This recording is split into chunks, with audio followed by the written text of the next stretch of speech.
معاشرت کے متعلق جو بگاڑ اور فساد کی صورتیں ہیں،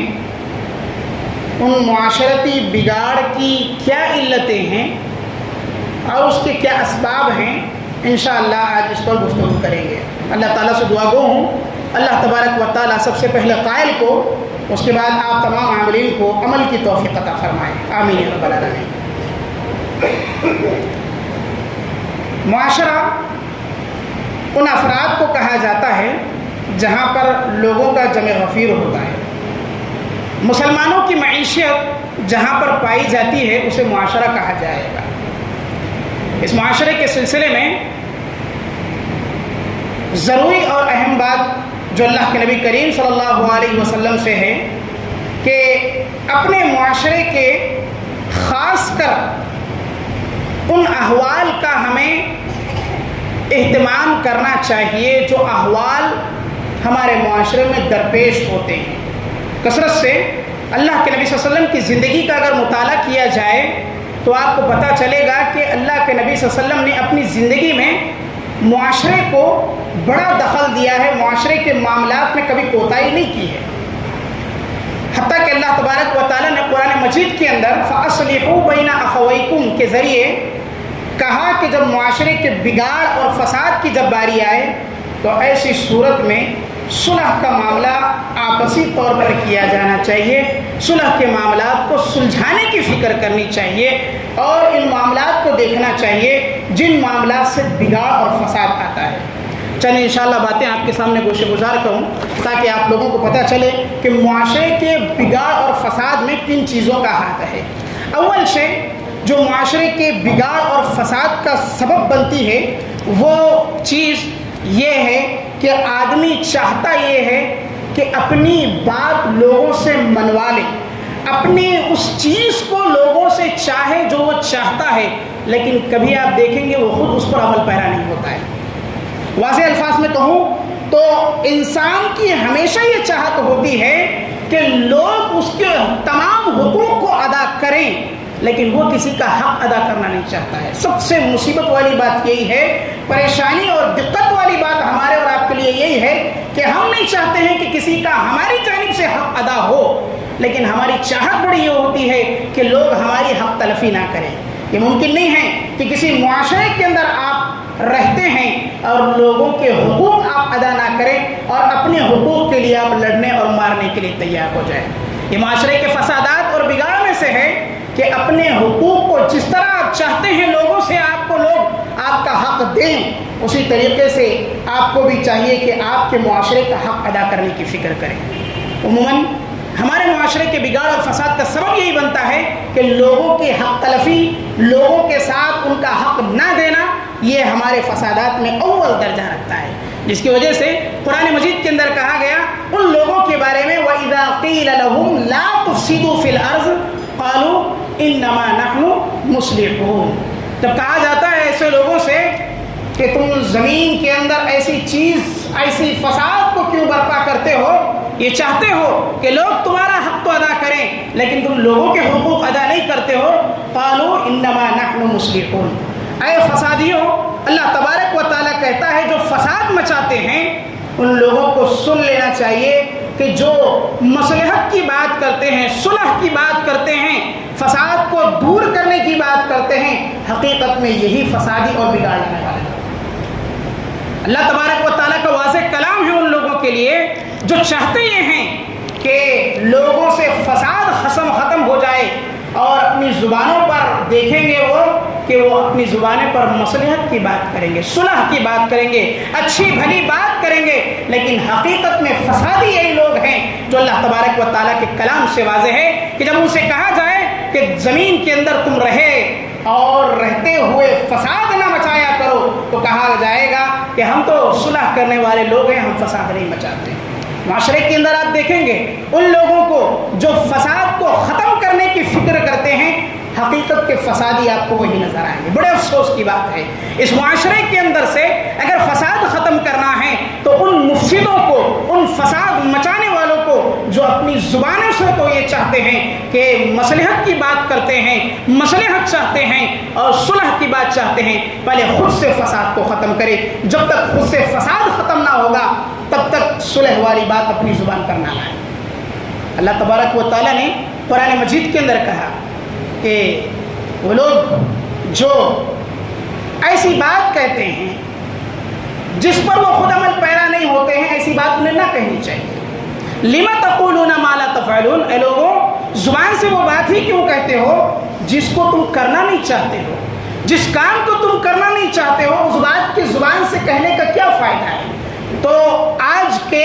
معاشرے کے اندر جو فساد کا اصل سبب بنتا ہے وہ سبب یہ بنتا ہے کہ جو لوگ چاہتے ہیں کہ فساد نہ ہو حقیقت میں وہی فسادی ہوا کرتے ہیں. اس بات کا خیال رکھنا ہر معاشرے کے مسلمان کا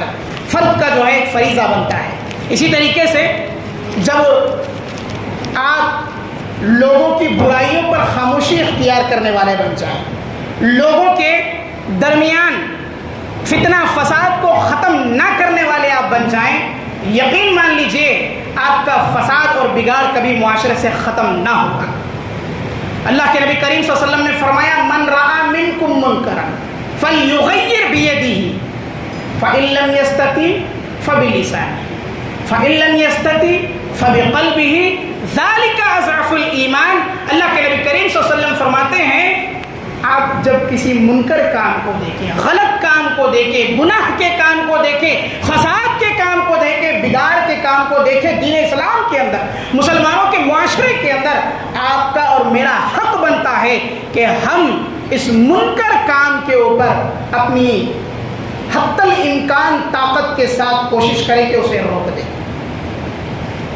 فَلْيُغَيِّرْ بِيَدِهِ، طاقت اگر ہمارے اندر ہے اپنے ہاتھ سے روک سکتے ہیں. اللہ کے نبی صلی اللہ علیہ وسلم نے فرمایا ہاتھ سے روکو برائی کو. وَإِن لَمْ تَسْتَطِعْ فَبِلِسَانِهِ، طاقت نہیں ہے ہاتھ سے روکنے کی، اللہ نے آپ کو زبان دی ہے، اس زبان سے اس گناہ کو، اس برائی کو، اس فساد کو ختم کرنے کی کوشش کرو. فَإِن لَمْ يَسْتَطِعْ فَبِقَلْبِهِ، اگر آپ اتنا نہیں کر سکتے ہیں، آپ اپنے ہاتھ سے نہیں روک سکتے ہیں، اپنی زبان سے نہیں روک سکتے ہیں، ایسے بگاڑ معاشرتی فساد کو ختم کرنے کے لیے آپ کے دل کے اندر کم سے کم اتنی چیز تو آنی چاہیے کہ فلاں شخص نے برا کام کیا ہے، فلاں شخص فسادی ہے، فلاں عمل جو ہے آپ کا فسادی عمل ہے، اس سے آپ کو اور مجھے اس سے برا جاننا چاہیے، غلط جاننا چاہیے، دل میں اسے غلط تصور کرنا چاہیے. ذالک اضعف الایمان، ایمان کے تقاضے ہیں، کہیں ادنا ہیں کہیں اعلیٰ ہیں. ان میں ادنا درجے کا، کمتر درجے کا، سب سے نیچا والا ایمان کا حصہ یہ ہے کہ آدمی کم سے کم اس چیز کو برا جانے جو چیز بری ہے. میرے حاضرین گرامی، نبی صلی اللہ علیہ وسلم کی بڑی پیاری حدیث ہے یہ، جس کے اندر ایمان کی کیٹیگری بتلائی گئی ہے. جس کا ایمان مضبوط ہو کوشش کرتا ہے اپنے ہاتھ سے روکنے کی اگر طاقت رکھتا ہے. ایمان کی کمزوری اگر یہ ہے کہ آپ اپنے ہاتھ سے نہیں روک سکتے ہیں، آپ کی جسمانی طاقت اس بات کا جواب دیتی ہے، اس بات سے عاجز ہے کہ اپنے اندر طاقت نہیں ہے آپ ہاتھ سے روکے کسی برائی کو، تو کم سے کم آپ کو اور میرا فریضہ یہ ہونا چاہیے کہ اپنی زبان استعمال کریں. اتنا نہیں کر سکتے ہیں، آپ کے ایمان کا اگر ادنا درجہ آپ کے پاس ہے تو کم سے کم اسے برا جاننا یہ آپ کو اور میرا فرض بنتا ہے. اللہ کے نبی صلی اللہ علیہ وسلم کی حدیث سے واضح ہے ہمارے اور آپ کے لیے. اللہ تبارک و تعالیٰ نے قرآن مجید کے اندر کہا یا ایھا الذین آمنوا علیکم انفسکم لا یضرکم من ضل. آج کیا ہے، ہمیں اپنے ایمان کی بچانے کی سخت ضرورت ہے، خود کو فسادی ہونے سے روکنے کی ضرورت ہے، خود کو فتنہ پرور ہونے سے روکنے کی ضرورت ہے. آج دنیا کے مسائل بے شمار ہیں دنیا کے اندر، آپ اور ہم جانتے ہیں اس چیز کو. جہاں بگاڑ لانے والے ہیں، فساد لانے والے ہیں، ہمیں اور آپ کا یہ فریضہ بنتا ہے کہ پہلے خود کی فکر کرنے کے لیے تیار ہو جائے. اللہ تعالیٰ نے قرآن مجید کے اندر واضح طور پر کہا اے ایمان والوں، تمہارے لیے ضروری ہے کہ اپنی جانوں کی حفاظت کرو، اپنے آپ کی پہلے اپنے ایمان کی حفاظت کرو. لا یضرکم من ضل، اگر کوئی گمراہ ہوتا ہے، اگر کوئی فساد مچانے والا ہوتا ہے، اگر کوئی دین اسلام سے ہٹ رہا ہے، تمہارے لیے کوئی نقصان نہیں ہے. تمہارا کام کیا ہے؟ من اہتدیتم، تمہارا کام ہے ہدایت پہنچانا اس کے پاس. اس کے باوجود بھی وہ گمراہ ہوتا ہے، فساد اپنے اندر پیدا کرنا چاہتا ہے، اپنے معاشرے کے اندر بگاڑ بننا چاہتا ہے، تو اسے اس کی حال پر چھوڑ دو. صرف تمہارا یہ فرض بنتا ہے کہ تم اسے چھوڑ کر کے اپنی فکر کرنے لگ جاؤ کہ کہیں میں بھی دین اسلام کے اندر فسادی نہ ہوں، بگاڑ پیدا کرنے والا نہ ہوں۔ اللہ تبارک و تعالیٰ کا کلام واضح ہے، اِلَى اللَّهِ مَرْجِعُكُمْ فَيُنَبِّئُكُمْ جَمِيعًا، سب کو اللہ تبارک و تعالیٰ کے یہاں لوٹنا ہے، سب کو اللہ تبارک و تعالیٰ کے پاس جانا ہے، پھر اللہ تبارک و تعالیٰ تمہارے تمام اعمال سے باخبر ہے اور اللہ تبارک و تعالیٰ تمہارے سارے کرتوتوں کو دیکھ رہا ہے۔ میرے حاضرین گرامی، یہ ہماری سب سے بڑی غلطی ہے کہ ہم اپنی نفسوں کو چھوڑ کر کے، اپنی خرابیوں کو چھوڑ کر کے، اپنی برائیوں کو ترک کر کے دوسروں کے پیچھے پڑ جاتے ہیں۔ اس لیے شاعر نے کہا زندگی بھر ایک ہی غلطی کرتے رہے، زندگی بھر ایک ہی غلطی کرتے رہے، چہرے پہ لگی تھی دھول آئینہ صاف کرتے رہے۔ لوگوں کے آئینے کو صاف کرنے نہ جاؤ، اپنے چہرے کی دھول کو ہٹانے کی فکر کرو، اپنے چہرے پر لگی ہوئی اس گندگی کو دور کرنے کی فکر کرو۔ لوگوں کے آئینوں کو صاف کرتے ہوئے اپنے آپ کو کبھی آپ صاف نہ کر پائیں گے۔ میرے حاضرین گرامی، معاشرے کے بگاڑ اور فساد کے جو اسباب ہیں، ان سببوں میں ایک سبب یہ بنتا ہے کہ آدمی خود کو تکبر سے بہت زیادہ محسوس کرنے والا بن جائے، خود میں تکبر کرنے والا ہو جائے، غرور کرنے والا ہو جائے، جس کی مثالیں بے شمار آپ کو قرآن و حدیث کے اندر ملیں گی۔ فرعون جیسا شخص جس نے کبر کا دعویٰ کیا، حامان جیسا شخص جس نے کبر کا دعویٰ کیا، قارون جیسا شخص جس نے تکبر